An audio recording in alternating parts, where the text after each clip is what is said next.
Harry Giles Los Angeles Lakers at Tyrese Haliburton, yan ang ating pag-uusapan. Final seconds. Bryant for the win. Bang! Lakers may bagong player at ito nga ay ang dating first round pick ng Sacramento Kings na si Harry Giles. Napili nga ito ng Kings bilang 20 overall pick noong 2017 NBA draft. Na ngayong season ay naglaro pa ito sa kupunan ng Brooklyn Nets. At sa kanyang 16 games dito ay nag-average siya ng 3 points at 4 rebounds. Kinailangan nga daw ng Lakers na kumuha ng isa pang big man dahil sa kawalan nila Christian Wood at Colin Castleton na parehas na may mga injuries. Masyado daw kasing manipis ang frontcourt ng Lakers kaya kailangan nila na magdagdag ng extra big man. Hindi naman daw inaasahan na malaking mga numero ang kayang maibigay nitong si Harry Giles para sa Lakers. Pero malaking tulong na daw ito para kay Jackson Hayes para i-shoulder ang ibang minuto. At para na din kapag na foul trouble ito ay meron pang big man na reserba ang Lakers na papalit muna dito. Si Dylan Windler nga pala ang tinanggal ng Lakers para mapag-sign nila si Harry Giles. Pero kayo mga idol, ano ang masasabi nyo sa move na ito ng Lakers? Samantalang dating kakampi naman ni LeBron na si Channing Frye, ay sinabi naman na 0 daw ang chance ng Lakers para manalo ng championship.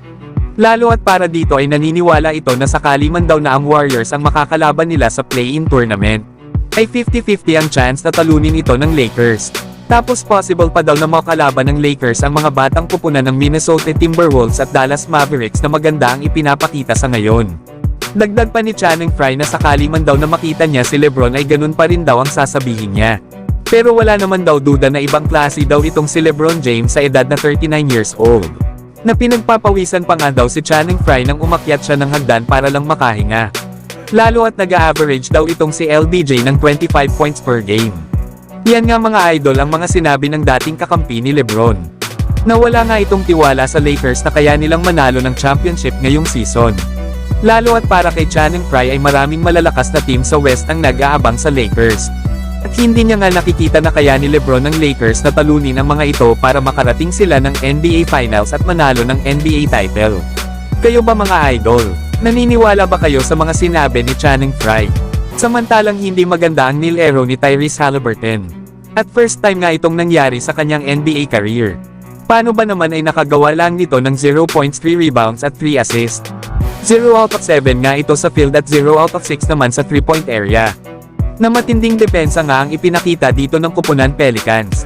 Kaya naman hindi na nakapagtataka kung bakit natambakan ang kanilang kupunan sa score na 129-102. At dahil na nga rin ito kay Brandon Ingram na may 34 points at Trey Murphy na may 28 points. Kaya dahil dyan ay solong-solo ng New Orleans Pelicans ang number 6 seed sa Western Conference. Dikit-dikit pa naman sila sa ngayon sa standing sa West kaya malaking panalo ito para sa Pelicans. Habang nananatili naman sa 8 seed ang Indiana Pacers sa East. At dikit nga lang sila sa 6 seed na Orlando Magic. Kaya asahan natin mga idol, na mas titindi pa ang mga laban lalo at nalalapit na ang playoffs.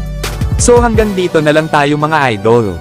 At huwag nyo naman kalimutan mag-subscribe bilang pagsuporta.